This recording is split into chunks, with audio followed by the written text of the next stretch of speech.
Bismillahirrahmanirrahim. Assalamualaikum warahmatullahi wabarakatuh. Allahu akbar kabira walhamdulillahi katsira wa subhanallahi bukrata wa asila. Alhamdulillahilladzi ja'ala hadzal yauma idzal ibadihil mu'minin wa khatama bihi sakhral siyami lil mukhlisin. Ashhadu an la ilaha illallah wahdahu la syarika lahul malikul haqqul mubin wa ashhadu anna muhammadan abduhu wa rasuluhu syarifal anbiya'i wal mursalin.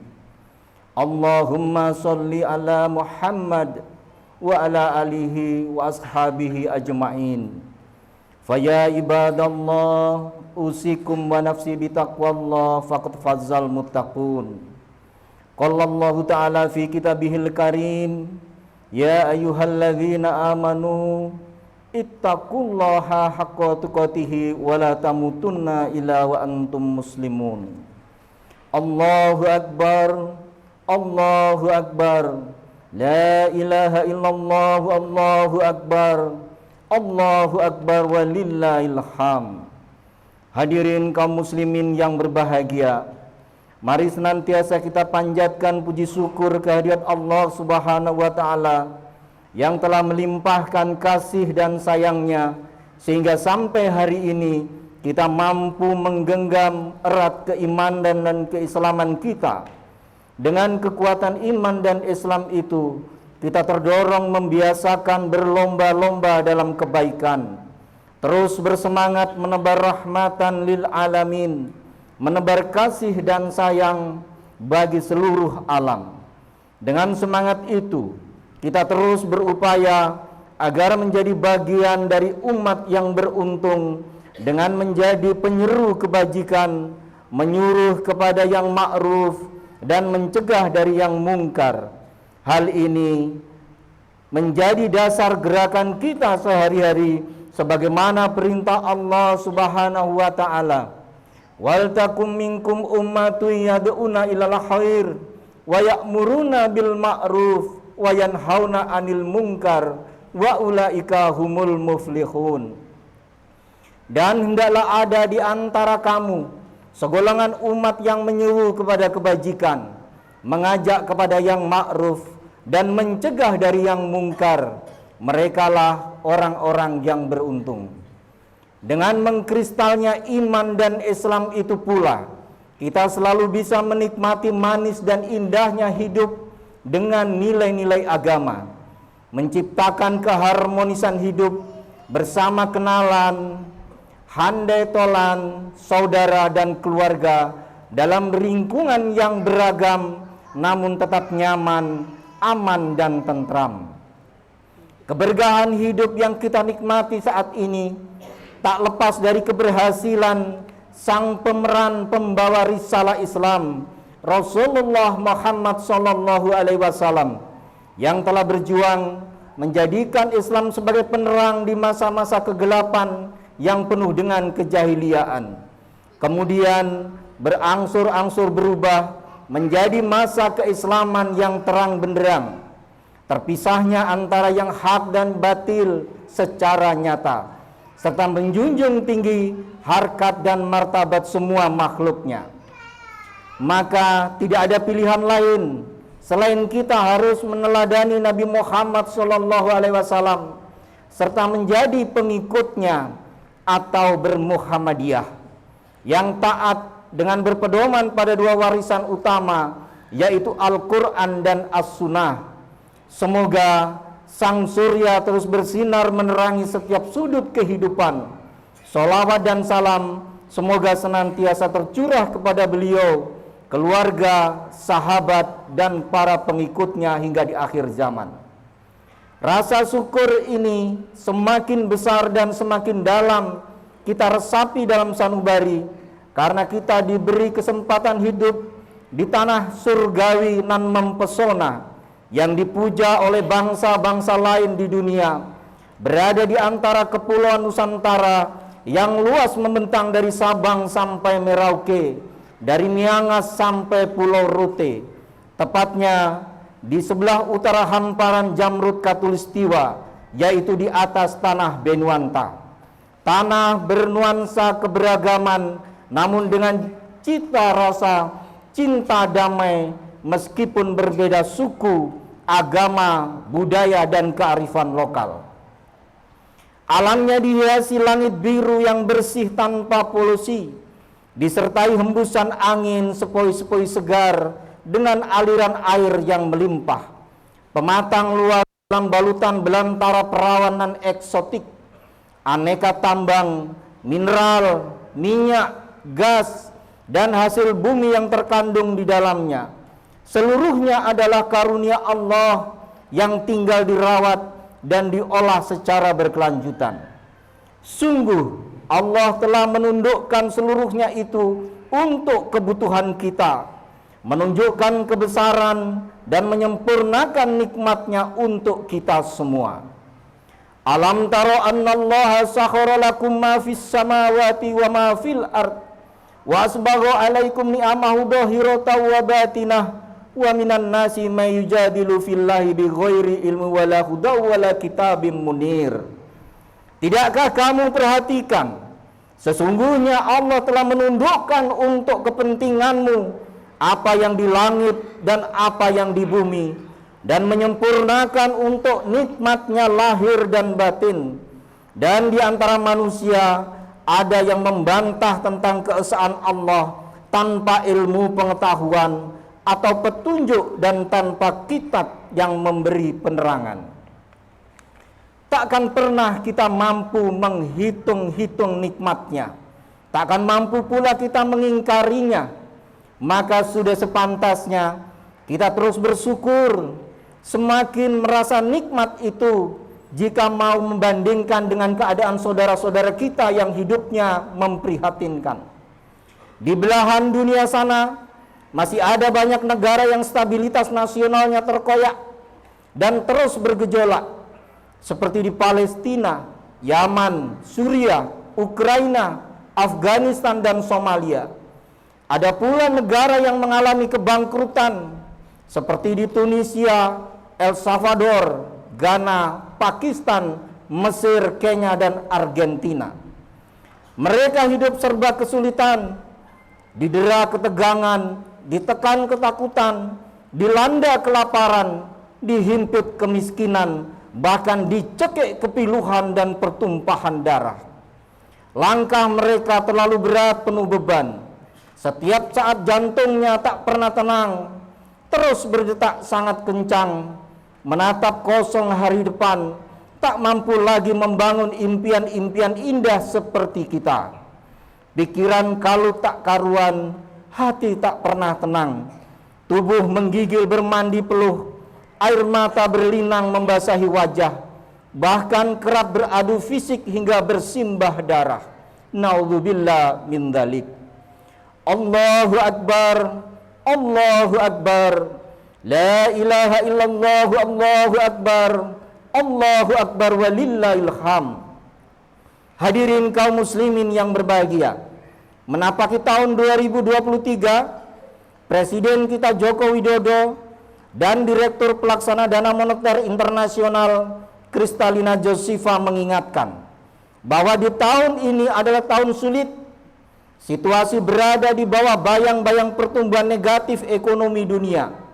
Beberapa tanda menunjukkan sebagian besar negara-negara di dunia sedang menghadapi krisis energi, minyak, gas, dan keuangan. Pergerakan mata uang dari nilai tukar mengalami fluktuasi yang tidak menentu. Indonesia mengalami penurunan nilai tukar di angka -7, Jepang -25, RRT -13, dan Filipina -15. Inflasi negara-negara besar dan adidaya di atas 10%. Sebanyak 340 juta orang di 82 negara mengalami krisis pangan parah. Sebanyak 19.700 orang meninggal setiap hari karena kelaparan. Itu adalah sinyal terkini yang menggambarkan bakal terjadi gelombang resesi ekonomi. Di hari fitri yang membahagiakan ini, Sembari kita banyak bersyukur karena ditempatkan di negeri yang gemah ripah lojinawi, negeri luas yang subur dan makmur rakyatnya. Dan juga masih dipertemukan kembali dengan hari kemenangan setelah selama bulan Ramadan kita berhasil mengendalikan nafsu angkara murka melalui ibadah puasa. Mari sejenak kita berempati dan merefleksi fenomena global yang goncang cobaan. Belum sembuh luka dunia dihantam pandemi COVID-19. Kini dihadapkan ancaman resesi ekonomi global. Lalu bagaimanakah sikap umat Islam menghadapi isu resesi dunia tersebut? Allahu Akbar, Allahu Akbar, la ilaha illallah, Allahu Akbar, Allahu Akbar walillahil hamd. Jika kita memperhatikan dengan seksama, keadaan hidup manusia bagaikan roda berputar, terus bergerak tak pernah berhenti walau sejenak. Kadang di atas, kadang di bawah, kadang senang dan kadang susah atau bahkan sengsara. Bagi orang-orang yang beriman dan pandai bersyukur, semua keadaan itu tetap dirasakan sebagai tantangan dan kenikmatan. Dinamika berputarnya roda kehidupan itu membuatnya tenang dan bahagia, sehingga orang beriman tetap mampu berpikir positif, kreatif, dan inovatif. Keyakinannya mengajarkan akan kewajiban untuk berikhtiar, selebihnya adalah berserah diri kepada kehendak Allah Subhanahu wa Ta'ala yang berkuasa penuh menetapkan hasilnya. Tapi bagi orang-orang yang tidak beriman dan ingkar, bencana dipandang sebagai siksaan yang menyedihkan. Hidupnya resah, ketakutan, lalu mencari kambing hitam, saling menjegal dan menyalahkan hingga berspekulasi menyelamatkan nasibnya sendiri-sendiri. Sikap mental seperti inilah yang menjadikan titik balik cobaan hidup dirasakan seperti siksaan yang memedihkan. Wa idza adzana rabbukum la in sakartum la azidannakum wa la in kafartum inna adzabi lasadid. Dan ingatlah juga tak kala Tuhanmu memaklumkan, sesungguhnya jika kamu bersyukur pasti kami akan menambah nikmat kepadamu, dan jika kamu mengingkari nikmatku maka sesungguhnya azabku sangat pedih. Cara mensikapi hidup seperti itu menjadikan orang-orang beriman selalu merasa baik-baik saja. Yang terjadi di hadapannya senantiasa dipandang yang terbaik memang harus terjadi atas izin Allah. Maka sekalipun hidup dalam himpitan keterbatasan, kesulitan atau bahkan hampasan badai yang dahsyat, tetap berprasangka baik kepada Allah Subhanahu wa Ta'ala. Badai pasti berlalu, karena tidak ada yang abadi di dunia ini. Allah pasti punya rencana lain yang terbaik buat hambanya. Di balik setiap cobaan atau ujian, sesungguhnya Allah ingin mengangkat derajat ke lebih tinggi. Setiap cobaan yang datang, sesungguhnya Allah hendak membersihkan kemaksiatan atau dosa-dosa dan kekeliruan dalam mengatur dunia, lalu mengembalikan manusia pada posisi yang mulia. Adapun dinamikanya dalam hidup ini, semuanya hanya sekadar ujian bagi yang beriman. Setiap ujian ada masa perjuangan dan ada masa kemenangan. Maka tak ada alasan untuk berkeluh kesah, menyesal, apalagi putus asa. Semua akan ada akhirnya. Terus bersemangat dan bergembira menghadapi, karena akhirnya akan sampai di titik perubahan. Yakinlah akan janji Allah Subhanahu wa Ta'ala bahwa sesudah kesulitan akan datang kemudahan, dan di balik kesabaran akan ada keberhasilan. Inna ma'al usri yusra. Sesungguhnya sesudah kesulitan itu akan ada kemudahan. Wala nabluwannakum bi syai'in minal khaufi wal ju'i wa taqsin minal amwali wal anfusi wath thamarat wa basyiris sabirin. Dan kami pasti akan menguji kamu dengan sedikit ketakutan, kelaparan, kekurangan harta, jiwa dan buah-buahan. Dan sampaikanlah kabar gembira kepada orang-orang yang sabar. Allahu Akbar, Allahu Akbar, la ilaha illallah, Allahu Akbar, Allahu Akbar, walillahil hamd.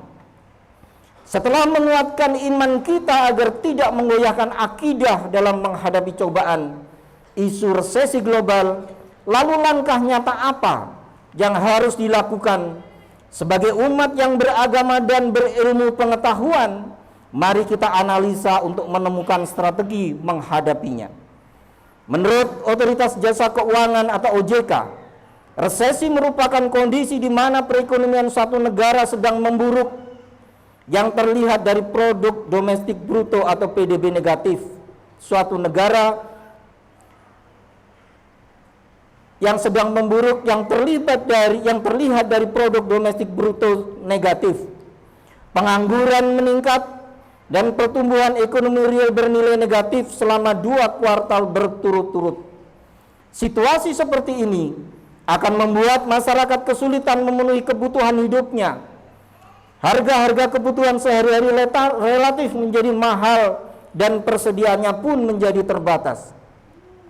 Hal ini disebabkan kegiatan industri mengalami penurunan hasil produksi atau bahkan berhenti tutup karena tidak mampu lagi menjalankan kegiatan usahanya.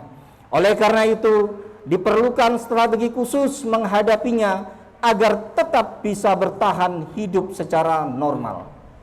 Dalam ilmu manajemen, untuk merumuskan strategi itu dilakukan dengan cara menganalisis berbasis kekuatan atau strength, kelemahan atau weaknesses, peluang atau opportunities, dan ancaman atau threats yang dikenal dengan akronim SWOT analysis. Kekuatan kita adalah bangsa berketuhanan yang disatukan oleh ideologi Pancasila, negara besar kaya sumber daya alam, dan memiliki posisi geografis strategis. Kelemahannya adalah kemandirian dan daya saing SDM, digitalisasi, sistem keuangan, korupsi dan kepastian hukum. Peluangnya adalah menjadi produsen besar industri hijau dan pasar potensial domestik maupun internasional. Ancamannya adalah imperialisme ekonomi dan budaya asing, serta bayang-bayang boneka politik atau kekuasaan para cukong dan narkotika atau narkoba. Berdasarkan hasil analisis SWOT tersebut, maka kita dapat merumuskan beberapa strategi seperti berikut. Yang pertama, strategi SO dengan mengkombinasikan strength dengan opportunities, yaitu strategi yang harus dapat menggunakan kekuatan sekaligus memanfaatkan peluang yang ada dengan melakukan kolaborasi penguatan keimanan dan pemahaman agama dalam menghadapi cobaan, melakukan hilirisasi industri berbasis ekonomi hijau dengan mengutamakan faktor-faktor produksi lokal untuk pasar domestik dan internasional, melakukan komersialisasi posisi geografis strategis Indonesia dalam arus perdagangan internasional. Yang kedua, strategi WO dengan mengkombinasikan weaknesses dan opportunities, yaitu strategi yang harus ditunjukkan untuk mengurangi kelemahan yang dimiliki dan pada saat yang bersamaan memanfaatkan peluang yang ada, yaitu hilangkan ketergantungan terhadap asing dengan membangun kemandirian ekonomi hijau dan digitalisasi UMKM dalam ekonomi kerakyatan, dari rakyat, oleh rakyat, untuk rakyat, dan gerakan literasi keuangan, anti korupsi dan penegakan hukum. Yang ketiga, strategi ST dengan mengkombinasikan strength dan threat, yaitu strategi yang harus mampu menonjolkan kekuatan guna mengatasi ancaman yang mungkin timbul, yakni penguatan moderasi beragama, ideologi Pancasila, dan rasa nasionalisme untuk menangkal imperialisme ekonomi dan budaya serta bayang-bayang cukong politik dan peredaran narkoba atau narkotika. Keempat, strategi WT dengan mengkombinasikan weaknesses dan traits, yaitu strategi yang bertujuan mengatasi hambatan serta meminimalkan dampak dari ancaman yang ada, yakni penguatan karakter bangsa yang agamis, nasionalis, cerdas, sehat, optimis, mandiri, dan berdaya saing tinggi. 7 temuan strategi hasil analisis SWOT tersebut setidak-tidaknya bisa menjadi masukan apa yang harus dilakukan secara nasional atau daerah atau wilayah dalam menguatkan imunitas bangsa, negara, dan masyarakat dalam menghadapi isu resesi ekonomi global. Selanjutnya, di tingkat pribadi, keluarga, dan lingkungan sekitar, kita bisa merumuskan menjadi beberapa strategi turunan agar semakin kebal terhadap serangan resesi global tersebut, yaitu yang pertama, kuatkan mental kita dengan pemahaman keimanan dan ketauhidan yang benar agar kita memiliki mental positif, tangguh, dan terengginas. Memandang bencana adalah ujian yang menantang setiap orang untuk introspeksi diri, memperbaiki cara berekonomi dengan melakukan banyak inovasi baru yang menciptakan semakin banyak kemanfaatan. Yang kedua, kembangkan seluruh potensi pribadi dalam berekonomi dengan tidak bergantung pada satu sumber penghasilan. Ketiga, kuatkan jejaring ekonomi umat, saling bahu-membahu, meringankan beban sesama dan para duafa. Utamakan bermuamalah atau bertransaksi dengan orang terdekat dengan membeli dan mengkonsumsi produk-produk yang dijual atau dihasilkan oleh tetangga dan saudara-saudara kita. Yang keempat, melakukan penghematan pengeluaran dengan prinsip hanya untuk kebutuhan skala prioritas sehingga memiliki lebih banyak cadangan finansial. Yang kelima, optimalisasikan produktivitas aset bernilai yang dimiliki. Jangan sampai ada aset tidur atau tidak menghasilkan kemanfaatan. Rumah, tanah, kendaraan, dan barang-barang lainnya jadikan sebagai faktor produksi yang bisa menghasilkan cuan. Jangan biarkan ruang-ruang di rumah atau gedung-gedung yang kita miliki tidak termanfaatkan secara maksimal. Jangan sampai ada sisa tanah atau lahan yang terlantar, tidak diurus, hanya berisi semak belukar tanpa tanaman yang menghasilkan. Juga jangan sampai ada kendaraan-kendaraan atau barang-barang yang hanya menjadi pajangan atau hanya untuk memoles penampilan tanpa memiliki kemanfaatan yang jelas. Itulah pemikiran dan ikhtiar yang bisa kita lakukan dalam menyikapi kemungkinan terjadinya resesi global di tahun 2023. Yakinlah, tidak ada usaha yang sia-sia. Kewajiban kita hanyalah berusaha dengan sungguh-sungguh, setelah itu berserah diri atau bertawakal kepadanya. Semua akan berubah jika kita umat Islam memang berusaha untuk merubahnya. Semua akan menjadi indah pada waktunya, sebab hasil tidak akan mengkhianati usaha. Innallaha la yughayyiru ma biqaumin hatta yughayyiru ma bi anfusihim. Sesungguhnya Allah tidak akan mengubah keadaan satu kaum sehingga mereka mengubah keadaan yang ada pada diri mereka sendiri. Semoga Allah Subhanahu wa ta'ala memudahkan dan meridhoi setiap usaha yang kita lakukan dan menjadikannya sebagai pengabdian atau ibadah kepadanya. Semoga kita selalu mendapat lindungan dari Allah, selalu sehat, selamat, dan barokah.